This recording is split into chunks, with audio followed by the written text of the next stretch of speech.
Hello and welcome to Byjus Exam Prep IAS. Welcome back to our discussion on the Hindu News Analysis, where we discuss the important news articles which are relevant for your UPSC examination.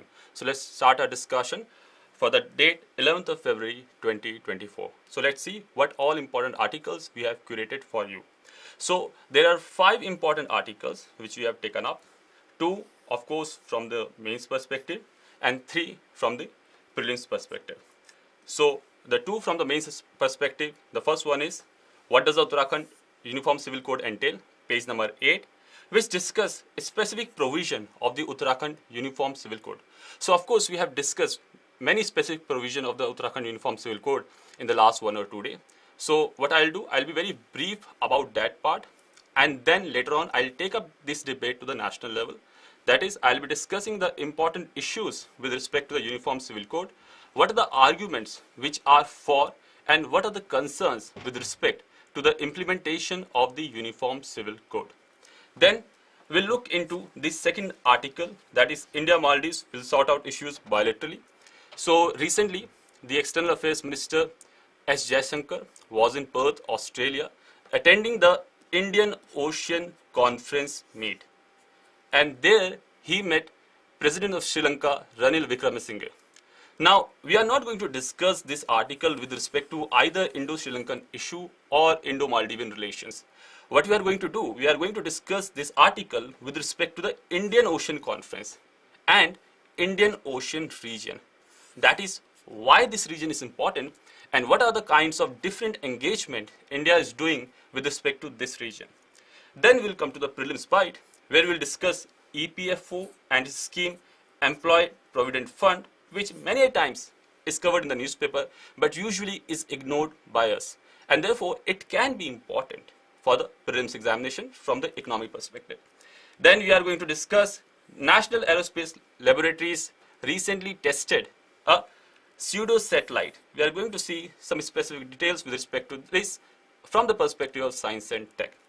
Then lastly, we are going to discuss Serum Institute of India Human Papilloma Virus Vaccine, HPV vaccine, to eradicate the HPV disease. So that is what we are going to discuss in this session of the Hindu News Analysis. So let's start our discussion. Let's look into the first article. So the first article, page number 8, can be important. Uniform Civil Code can be important both from the GS paper 1, from the social issues side, and also from the GS paper 2 from the polity side. So if you look at the Uniform Civil Code, if you look at this article, which we usually discuss and which is mainly discussing the specific provision of the Uttarakhand Uniform Civil Code, you will see that it is discussing that how the Uniform Civil Code will be implemented in Uttarakhand, to which community it will not be implemented, what will be the different kind of penalties and fines. So let's look into the specific. It says it applies to all the residents of the Uttarakhand except the tribal community.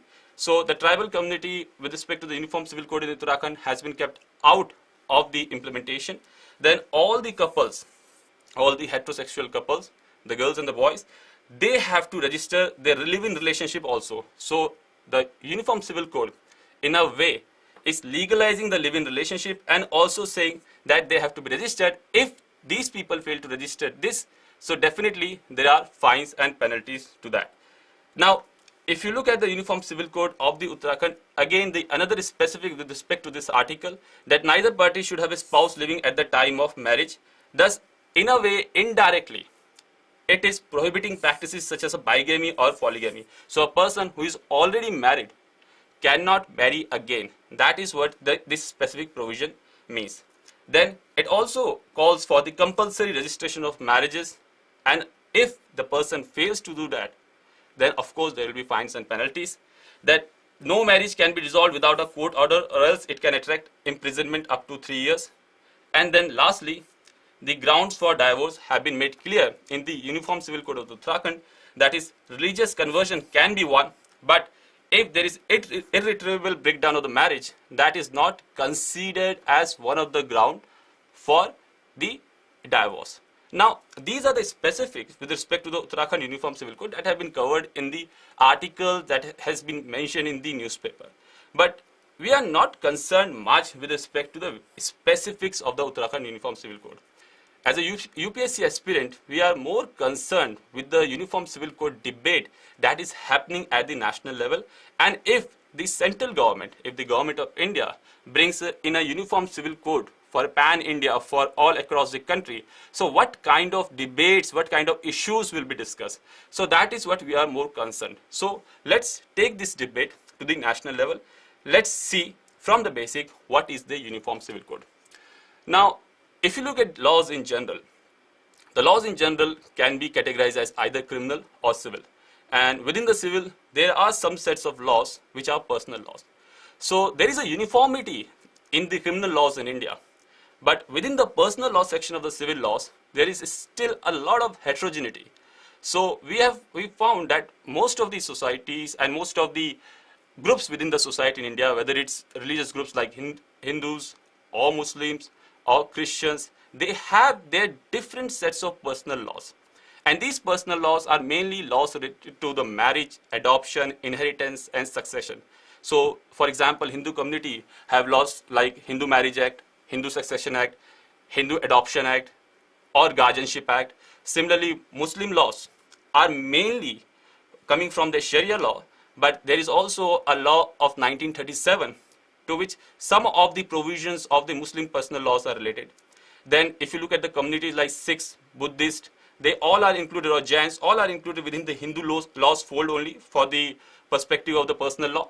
And then if you look at the Christians, they have their separate personal law.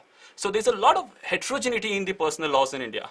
So what this Uniform Civil Code or this proposal of Uniform Civil Code at the national or the state levels tries to do is that to have a simplified, a uniformity in the personal laws in the country. So let's look into the argument which goes for the Uniform Civil Code, and then we'll look into the article, we'll look into the points which goes against the Uniform Civil Code or the concerns which may arise in the implementation of the Uniform Civil Code, and then we'll put a way forward. So let's look into the argument which goes for the Uniform Civil Code. Now, first one is, of course, because I told you there is a heterogeneity and there is a complex system of personal laws in India. So the first point is simplification in personal laws. If we go for the Uniform Civil Code, we'll be able to simplify the personal laws trajectory of the country. Then it promotes the concept of secularism. And if you look at India, India by constitution is a secular country. So in the preamble itself it's written that we the people of India having solemnly resolved to constitute India into sovereign, socialist, secular, democratic republic. So secular is written there. So if India is a secular state, so definitely irrespective of the religion, we should have common personal laws. Then it is also as per the constitutional directive. So we have Article 44 of the Constitution, which gives a directive that the state shall endeavor to promote Uniform Civil Code for all the citizens of the country. So constitutionally also it is given as a directive. So that also goes as an argument for the Uniform Civil Code. Then it will also strive to promote equality and remove discrimination against women, especially if you look at some of the conservative religious groups, the practices with respect to women are quite reprehensible. So if we have Uniform Civil Code, if we have some kind of civilized laws, so definitely we will be able to end this discrimination or inequality against women in those conservative societies. Then also it will in a way aid in the national integration. So if you have different personal laws for different religion in such kind of heterogeneous society like India where there are many religions, so definitely it can promote a feeling of separatism, it can promote a feeling of communalism. So for that also some experts advise we should go for a Uniform Civil Code so that religion can be kept out of most of the aspect of the society. Then Uniform Civil Code, if you implement it, so definitely it can have progressive tendencies because it will be a modern law and not law which is derived from the conservative text or the religious text. So definitely it will have progressive and modernization tendencies. And then if you look at the top court of the country, the Supreme Court. Supreme Court has also given views directly or indirectly since 1980s promoting or aiding in the concept of the Uniform Civil Code. So whether if you look at the Sabanu case of 1985 or Sarla Mudgal case of 1995 or 2017 if you look at the case or 2018 Joseph Sain case, all of these in all of these cases, Supreme Court have directly and indirectly have said that there is a need for the uniform civil code. So there are many arguments which goes in promoting the concept or in promoting the idea of uniform civil code at the national level. But of course, there are also concerns, and there is the debate. Because there are concerns, that's why we are not able to implement the uniform civil code as steadily, as fastly as we wanted to do. And it is also provided in the 1950 Constitution. So definitely there are some roadblocks. So what are the concerns with respect to the uniform civil code? Let's look into the first one. And the first one is the issue of religious freedom. If you look at the Article 25, it gives the right to the people to practice their religion. So definitely, if people want to conduct their personal affairs as per the religion, so they should be given some kind of latitude or some sort of latitude to practice their religious practices. So definitely that is one issue. And then of course, secular state. If you look at the secular state, this point can be written both for and against the uniform civil code. So for we have seen, in the against the uniform civil code, you can write that because India is a secular state, so the secular state should keep itself away at arm's length from the personal laws practices of various communities of various religious groups. So in that sense also you can argue the secular state argument against the uniform civil code. Then of course it can lead to societal unrest because there are many groups, many diverse groups. They may not agree with the implementation of the uniform civil code when it is uniformly implemented from the top. So definitely there are chances that societies may outburst. Then of course, because there are societal unrest, and one of the reasons for the societal unrest is the lack of consensus. So consensus is quite elusive with respect to uniform civil code. You don't know that whose code or whose religious practices will ultimately be considered as the uniform civil code. There are fears of majoritarianism also. So for example, the majority community, majority religious group may impose their own religious practices in the name of the uniform civil code. So definitely these kind of arguments, these kind of fears are being put forward by the experts. Then majority is a fear, and then also it is some experts says against federalism. If you look into the constitution, constitutional scheme of India, so we have Article 246 of the Constitution, and then we have 7th schedule of the Constitution, which talks about the three lists: union list, state list, and the concurrent list. Now, if you look at the personal laws comes under the concurrent list. So, if personal laws comes under the concurrent list, and if the central government passes a law under the concurrent list, and the experts fears that it may pass the law or it will pass the law without taking on board the state, so definitely that will pose risk to the federalism or the argument of the cooperative federalism. So, that can also be put as a point against or the concerns or the issues with respect to the uniform civil code. Then last one, if you look at the heart of the Indian society, the heart of the Indian society talks about the diversity. And the diversity, many experts believe, should be preserved. In the name of the uniformity, we should not trump diversity. In the name of uniformity, we should not go for all kind of homogenization across economy, polity, or even in the personal practices. So that is also the argument or the issues with respect to the uniform civil code. So we have seen what are the points for the uniform civil code, and then we have seen what are the points against or the issues or the concerns with respect to the uniform civil code. Now let's end this debate of the uniform civil code or the points by ending with the way forward. So the first point is that if we have a consensus with respect to the uniform civil code in the society, in the polity, then we should not go for throttle approach. We should not go for one size fits all approach. Rather, we should go for piecemeal approach. We should start implementing uniform civil code in bits and pieces rather than at once. Then second one, whenever we are implementing the uniform civil code or whatever provision of the uniform civil code we want to implement at the national level, we should always accompany that implementation with better debate and discussion in a democratic way. So a substantial discussion should be there before implementing or executing any of the provision of the uniform civil code. Then a draft code should be floated for the national discussion. If you look at this draft code has already been floated by the 21st Law Commission. So Law Commission has already floated the draft code for the Uniform Civil Code. So that can also you can write as one of the way forward. And then lastly, any Uniform Civil Code or any kind of code or any kind of intervention by the state should always respect the diversity and inclusivity of the Indian society. All parts, all constituents of society should feel like they are part of the Indian society rather than something is being imposed on them. So they should happily accept the Uniform Civil Code. So in that way you can end your debate or your answer or your discussion with respect to the Uniform Civil Code. Now this debate is important particularly for the 2024 mains examination.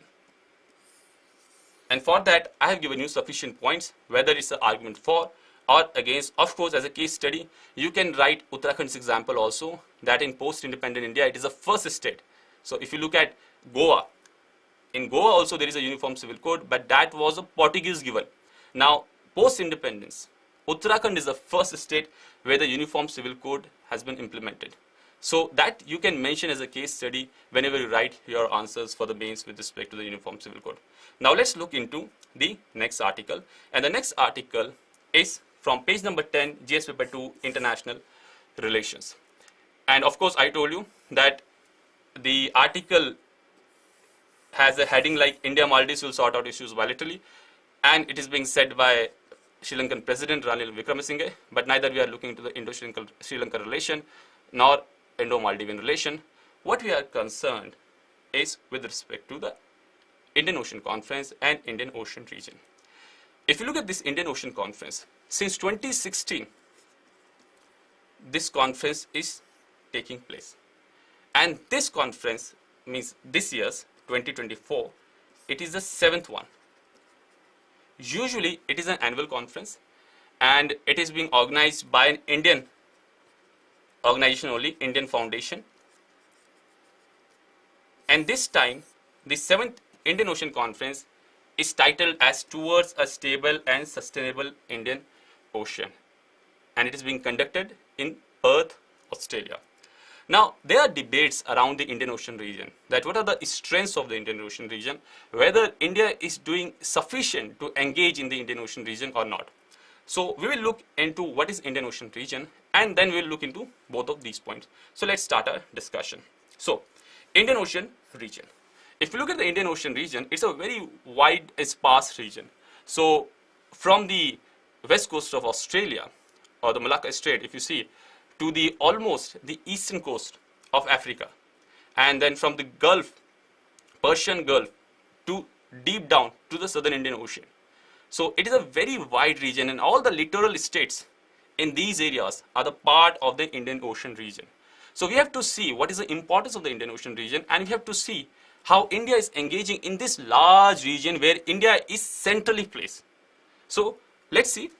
Indian Ocean region, if you see, it has been written here, it stretches from the Strait of Malacca and the western coast of Australia in the east. So, if you look at the Strait of Malacca in the east of the Indian Ocean region, and if you see the Babel Mandab in the west of the Indian Ocean region, you will see that both of these are the important choke points, and most of the trades, world trade and even Indian trade, is passing through these choke points. So these are very important choke points, and these are important points in the Indian Ocean region, and that's why we are looking into this important Indian Ocean region as an important constituent of our preparation.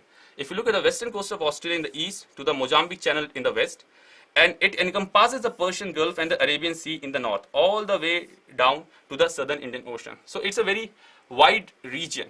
If you look at the importance of the Indian Ocean region, then again few points have been mentioned. So first one is geopolitical importance of the Indian Ocean region in general, because important choke points are there, and also most of the trade, whether in terms of value or in terms of volume, is passing through the Indian Ocean region. But also for India also, it's very important because India is centrally placed, and India has the strength and the capability and the ability to control the powers in the Indian Ocean region, to control the activities in the Indian Ocean region. So geopolitically, in general, from the world perspective, it is important, but from the Indian's perspective also, it is very important. And if you see the activities of many not so friendly countries of India, so they are very active in this Indian Ocean region. So for that perspective, from that perspective, the Indian Ocean region becomes geopolitically very important for our country. Secondly, security importance of the Indian Ocean region, especially non-traditional one. So if you look at the smuggling, if you look at the piracy, if you look at the trafficking, so all of these activities are taking place in the Indian Ocean region, and these all are non-traditional security threats. In fact, there are some security threats also, the traditional security threats also, that are emanating from the Indian Ocean region. So if you look at various, again, not so friendly countries for India are practicing various kind of military exercise in India, in the Indian Ocean region. So of course, that kind of fears or that kind of threats are also emanating from the Indian Ocean region.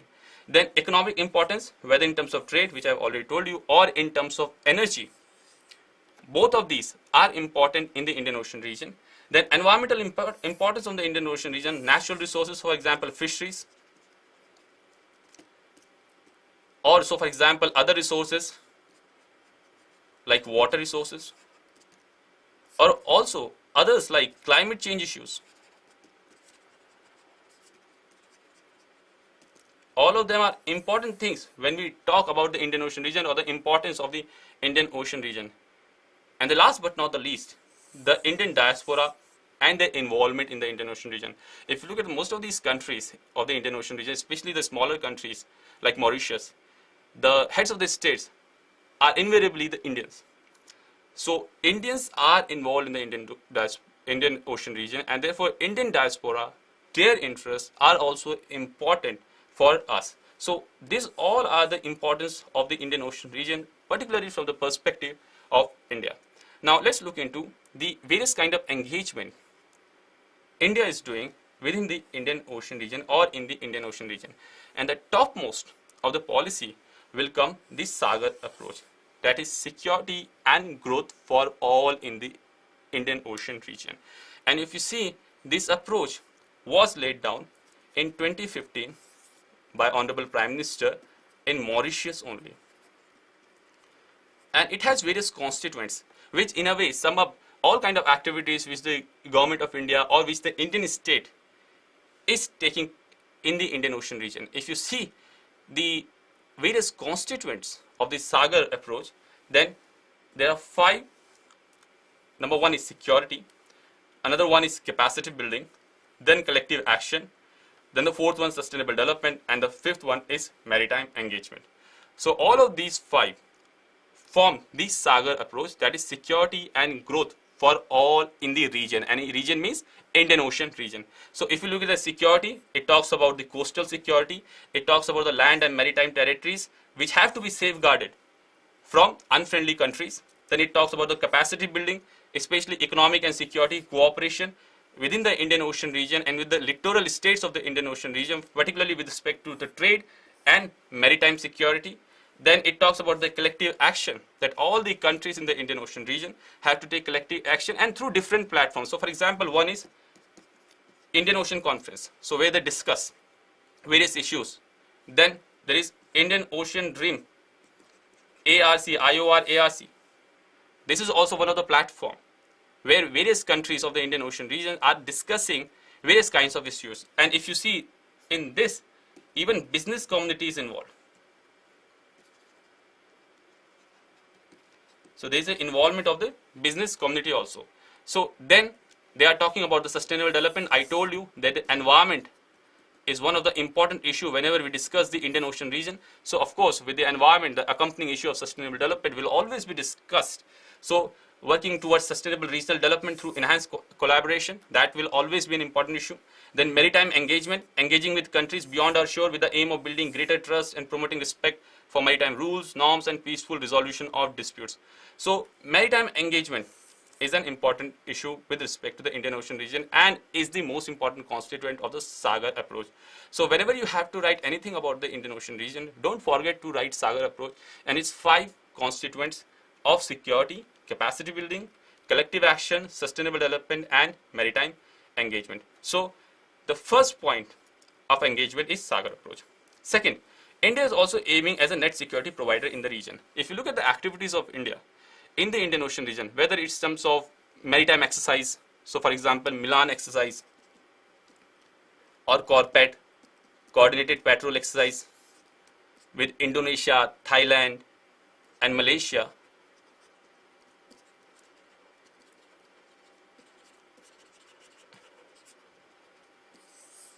Or other exercise like RIMPAC, where the Pacific region is also covered. So India is playing an important role and also assisting many countries of the Indian Ocean region with the naval assets or the naval training. So India, in a way, directly and indirectly, is acting as a net security provider in the region, is safeguarding the assets and the life and the countries of the region. So second one is India being a net security provider. Third one, technological engagement. So whether it's a navigation satellite, NAVIC, or satellite cooperation like SAARC satellite for the SAARC countries. So India is also engaging in the technological engagement with respect to the Indian Ocean region with the different littoral states of different groupings of the Indian Ocean region. And then, of course, India is engaging through various platforms like we discussed Indian Ocean Conference or BIMSTEC, Bay of Bengal Initiative for Multisectoral Technical and Economic Cooperation, or Indian Ocean Rim Association or ARC, IORA-ARC, or in humanitarian assistance and disaster relief. So whenever there is some kind of issues, disastrous issues being faced by any of the littoral countries, we are always the first responder from the Indian Ocean region.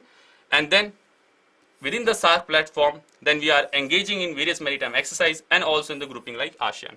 So through various platforms, through various activities, through various approaches, through various policy tools like Sagar approach, we are an important player in the Indian Ocean region.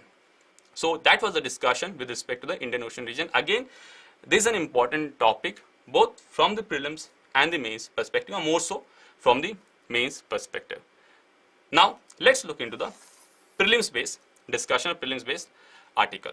Now the first one is EPFO sets interest on PF deposits at 8.25%. If you look at this organization, Employee Provident Fund Organization, which is a kind of social security organization in India to provide social security to the people in the formal sector.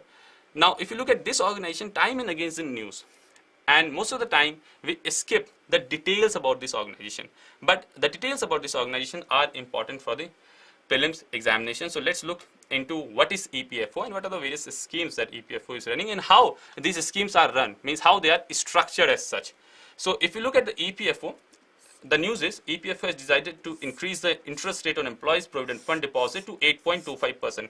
So earlier for the last year, it was 8.15%. Last year means 2022 to 2023. That is April 1st of 2022 to a time period of March 31st, 2023. For that time period, the interest rate under the EPFO scheme as decided by the Central Board of Trustees of EPFO, which is a topmost organization within the organization called EPFO to take decisions.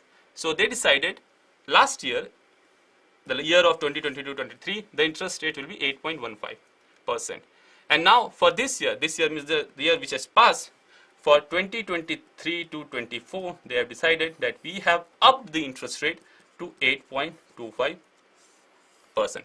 So usually this is the first phase of decision, because usually whenever the decision are taken by the Central Board of Trustee, lastly they have to be vetted, or finally they have to be vetted by the Ministry of Finance also. But usually they are vetted because if you look at the Central Board of Trustee, it has the representative of the Government of India only. It is being headed by the Minister of Labour and Employment only. So definitely the policy or the action of the Minister of Labour and Employment will not be very much in divergence from the action of the government. So usually whenever the decisions are taken by the Central Board of Trustees, they are vetted by the Ministry of Finance. So they are saying that for this year, for the past year 2023 to 24, the interest rate will be 8.25%. Now let's see the detail and how and what is this interest rate and how these interest rates are accumulated on the account of the people who have the EPFO accounts. So let's see that detail. So if you look at the EPFO, let's start from here. EPFO is one of the world's largest social security organization in terms of clientele and the volume of financial transactions. So almost 26 crore accounts are there right now in the EPFO, and it is a working under the legal act. So the provision for the EPFO is under our statute books, Employees Provident Fund and Miscellaneous Act of 1952. Earlier, an ordinance was passed in 1951, and then later on it was concretized through an act. Now, if you look at the act and the schemes under the EPFO, they are administered by a tripartite board. So the tripartite principle is an important principle that you should know. The tripartite is an important principle under the EPFO. And when we say tripartite principle, means Central Board of Trustee, employees will be there, and then the representative of the employer. So employer is there, employee is there, and the Central Board of Trustee, of course, the government is there. So all of these people are there, government, employer, and employee. All of the representation from all of these sections is there. That's why we say tripartite board.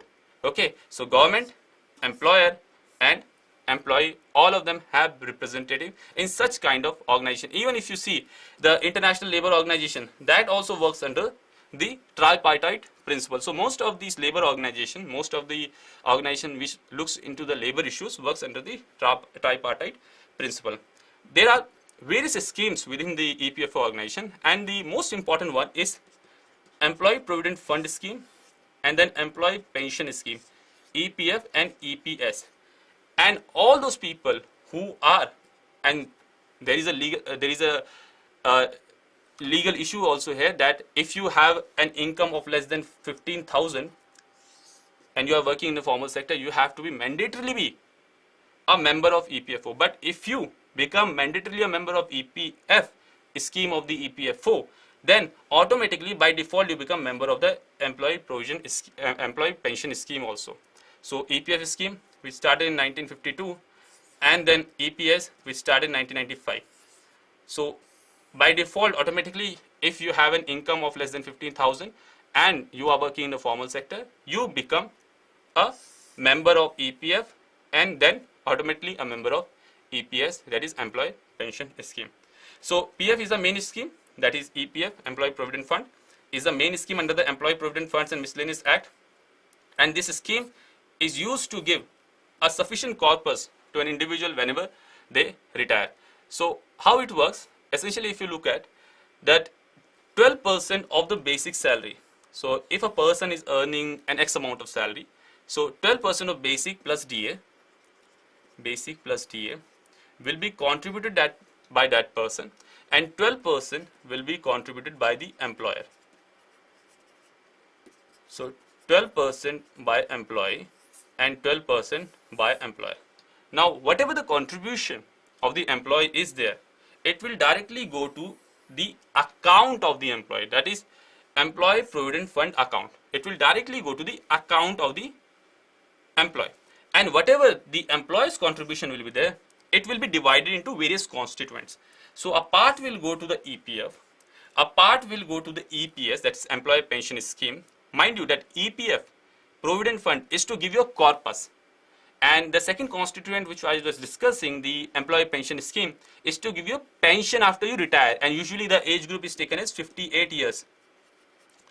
So EPS is for pension and EPF is as a fund, as a corpus that will be given to you when you retire. Okay.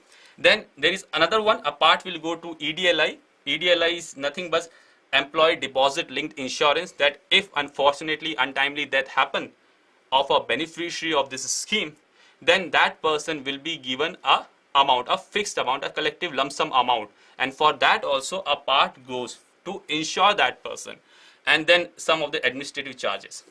Okay, so this is how the employer's contribution is going to various constituents. And this scheme, this kind of scheme, means how the employer's contribution will be divided into various constituents, came from 2014. Okay, so this is how the EPFO scheme is working. Now if you look at the interest, the topic of discussion, the headline of the article was about the interest. So if you look at the interest, so how the interest is decided? Interest, we know, is decided by the Central Board of Trustee, and it is calculated monthly, but in the account it is accrued yearly. So for example, for the past year, so from 2023 to 2024, they have decided that interest will be 8.25. Okay, so if you have in your EPFO account X amount, so it will increase by 8.25%. Okay, so the whole year interest will be given to you at the rate of 8.25. So usually it is calculated monthly, but accrual of the interest, the amount will come on your account at the end of the year. That is what is been written in this point. The interest, even though calculated on a monthly basis, is transferred to the employees provident fund account only on a yearly basis on 31st March of the applicable financial year. That is when the financial year is ending, and from 1st of April the next financial year will start, and for that whatever the interest rate will be from 1st of April to the next 31st of March, for that decision will be taken next year. Okay, this is how it is done, and the interest earned is tax free. Now usually it was tax free earlier, but later on it was found that many people were depositing a large amount of money in the EPFO account. So in fact many high net worth individuals were also depositing, and if you see the interest rate on the EPFO account or the EPF scheme is very high, and usually it hovers around 8%. Usually it hovers around 8%. So definitely these people, very high net worth individuals, are getting a safe parking for their large amount and a fixed interest rate. And but this scheme is for the people who are earning less than 15,000 a month. So it is for the weaker section of the society, who are working in the formal sector. For them, government wants to give some kind of social security cover. So definitely it was on the part of high net worth individual a cheating in the name of the weaker section. So what the government did in the 2021 budget, that if you are depositing, means employee, only employee, if as an employee you are depositing 2.5 lakhs both from the EPF and gratuity. So as a provident fund and as gratuity, if you are depositing 2.5 lakhs to your account, to your EPF account, then the income, the interest income will be tax free.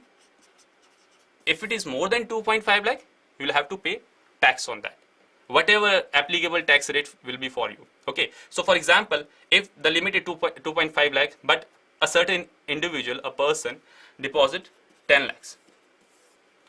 So till 2.5 lakhs, whatever interest income that particular individual will gain, that will be tax free. But for the next 7.5 lakhs, the person will have to pay a tax, whatever marginal tax rate is applicable on his or her income. Okay, so that was a provision which was done from the Union Budget of 21-22. So that is a discussion with respect to the Employee Provident Fund and Employee Provident Fund organization, and how the interest rates are determined, how they are calculated, how they are accrued, whatever interest, whether interest income is tax free or not, what is the role of Central Board of Trustee, what is a tripartite principle, and how it is usually respected in the labor organization. Okay, so that is what we saw with respect to EPFO. Now let's look into the fourth news article from the page number 9, GS paper 3, Space Technology. Now this is a recent event.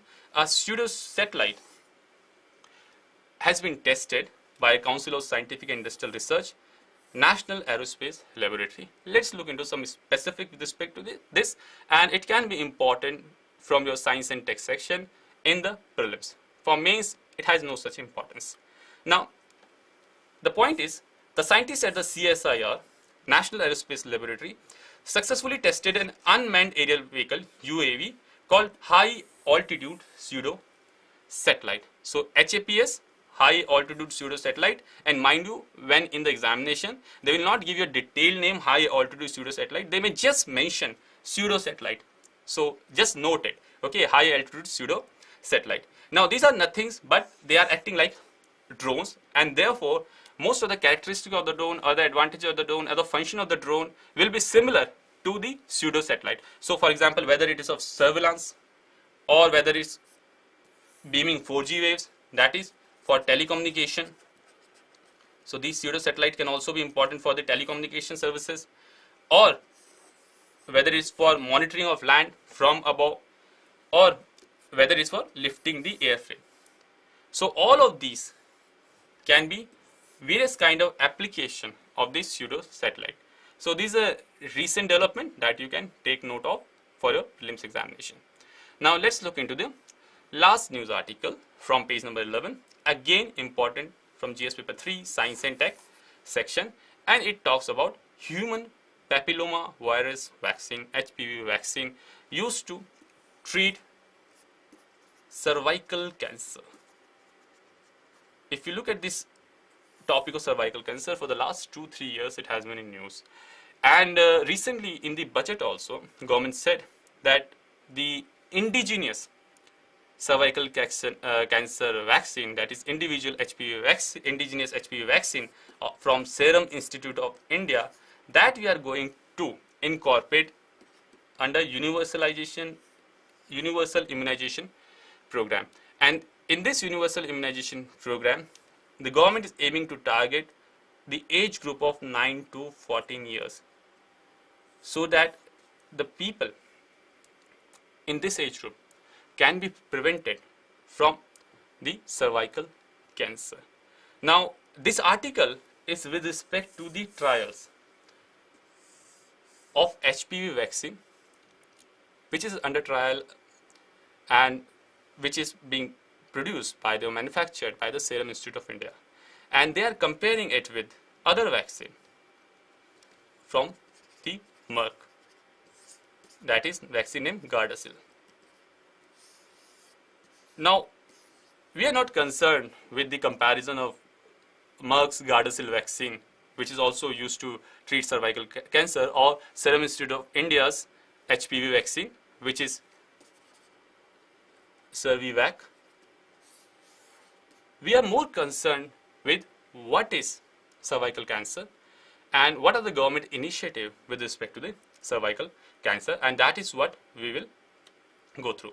So if you look at cervical cancer is the second most common cancer in women after breast cancer in India, and in the world over it is a fourth most dominant cancer. Okay, so cervical cancer is becoming an important issue not only from the health wise but also from the policy wise, from the way which government is taking decision. And I just now told you about the recent budgetary announcement also with respect to the cervical cancer and HPV vaccine. Now it is nothing but a sexually transmitted infection, so it is one of the STI and it occurs in the cells of the cervix, and it is mostly caused by the long-term infection with particular form of HPV. So human papilloma virus is there, so it's mainly a form of viral disease, and usually if the vaccine is given at the early age, just now I told you that the government is also targeting from the age group of 9 to 14, that is before the first sexual intercourse the vaccine is given, that we can reduce the occurrence of the cervical cancer. That's why early intervention in the age group of 9 to 14. And cervical cancer, the point to note from the prelims perspective is both preventable and curable. So if someone says that cervical cancer is not preventable or not curable, then in both of the ways they are wrong. It is both preventable and curable, that's why the vaccine also. But the point is it should be detected early and managed effectively. Again, that's why the government is going for the early intervention. And the same point, it is the second most cancer in women in India after the breast cancer. So breast cancer is the most dominant cancer in women in India, and after that cervical cancer. If you look at the type of HPV vaccine, then again it is an important information. So there are various kind of HPV vaccine because there are various kind of HPV strains.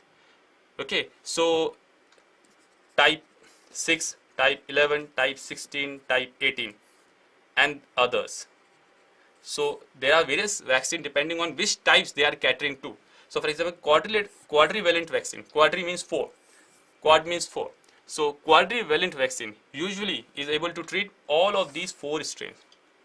If you look at the bivalent vaccine, bi means 2, it is able to treat the 16 and the 18 version or the strains of the virus. If you look at a non-valent vaccine, it is able to treat 9, all 9 strains of HPV, human papilloma virus. And if you look at the comparison which is drawn in this article of the Gardasil Merck or India Serum Institute of India's Servivac, both of them are quadrivalent vaccine. That's why they are comparing them. Okay. So this was a discussion with respect to the HPV vaccine. Now before ending the discussion with respect to HPV, we will also see what kind of policy initiatives are taken at the global level. So if you look at the engagement of the different sectors or different participants with respect to treating of HPV, so of course we saw that Merck is there, we saw Serum Institute of India is there, and therefore the private sector is engaged in tackling cervical cancer. Then government issue, I have already told you that government has announced that it will roll out vaccine for the prevention of cervical cancer of girls aged between 9 and 14 years through school. But mind you, this vaccine is also given to boys. Okay, and it has been seen that is more effective in boys than in girls. And National Technical Advisory Group for Immunization, NTAGI, the same thing, which has recommended the introduction of HPV vaccine in the Universal Immunization Program, that has been accepted by the government in this budget of 2024-25. And at the global level, WHO is spearheading the efforts to tackle this menace of cervical cancer. And WHO 2023 strategy is there, where they are targeting the year of 2030, and they are saying that we will be able by 2030 to vaccinate, screen and treat the people who are infected by the cervical cancer, and the percentage is 90, 70 and 90. That is, we will be able to vaccinate 90% of the people, of the girls, then 70% will be able to screen them and properly monitor them, and whatever the people will be there who are being infected by the cervical cancer, will be able to treat 90% of them. So 90, 70, 90 strategy of WHO. Okay, always remember 90, 70, 90 strategy of WHO, World Health Organization, is relating to cervical cancer. Again, a very important topic, just like the EPFO topic. This is a very important topic, a hot topic, and will be important for your prelims examination. Okay, so that was the discussion with respect to the Hindu news analysis from today. Now, in the last, as usual, we have given 2 questions which you have to practice for yourself. One is relating to Uniform Civil Code of 250 words and 15 marker.